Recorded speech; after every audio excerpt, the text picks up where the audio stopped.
Alright, GladrapChannel, you're with Levi from Nui FM. How's it going, man? Very good, bro. How are you doing? I'm going to point at the camera. I'm good, bro. The problem with Gladrap, everyone's always looking over here, but I'm going to look at the camera. So, give me your thoughts on this fight, man. How do you see this going? I see it unanimous. Unless, and we talked about it before, unless we see a bit of a sluggish move come out, you know. I want to, because the fan in me wants to see a massive blowout, you know. Let's see who's going to get this.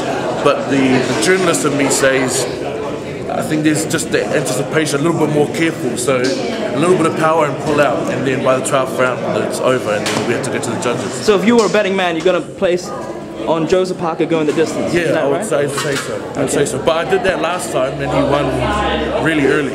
I really thought that Dimitrenko was going to go all the way. Yeah. I think, especially with also my prediction for Takam's fight was round 8th round knockout. 8th round, you thought? Okay. That was my thing, was 8th round. But I think in the 8th round was the round that he went for, and I thought, here we go. Yeah. There was that moment, There was that moment. And then it didn't happen. Yeah. But yeah.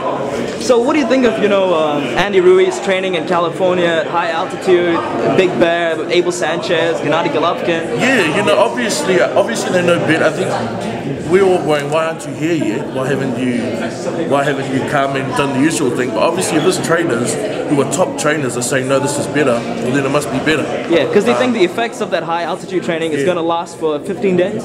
So you know what I mean? Yeah. The only thing I'm concerned about is there's something that Roy Jones Jr. had said about when he had to lose weight once, and when he lost weight and he felt a punch, he never felt a punch like that before. So when I'm thinking, if there was to be a knockout win to Joe Parker, I think that's going to play a big part of it. The fact that he's dropped so much weight in a short amount of time, and he's had to keep this cardio up rather than already have it and expand on that. You know what I mean? He's already a fit guy, and then you can expand on that.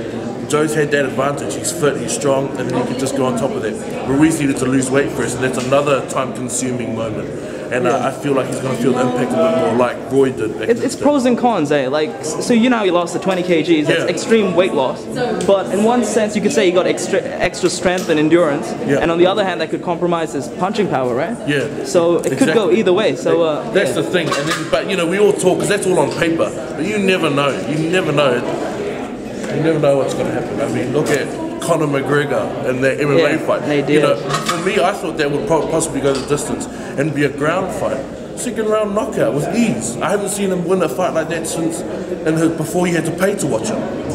That's how easy that fight was. So you never know with these guys. Just to wrap it up, tell people why they have to watch this fight. You need to watch Joseph Parker's fight, because what I think is that New Zealand's pre-fight anticipation isn't good enough. You go to Mexico or America or even in Europe, whenever you see a sporting event, the pre-fight anticipation is huge. There's that feel in your stomach when you're like, oh, New Zealand doesn't really have that.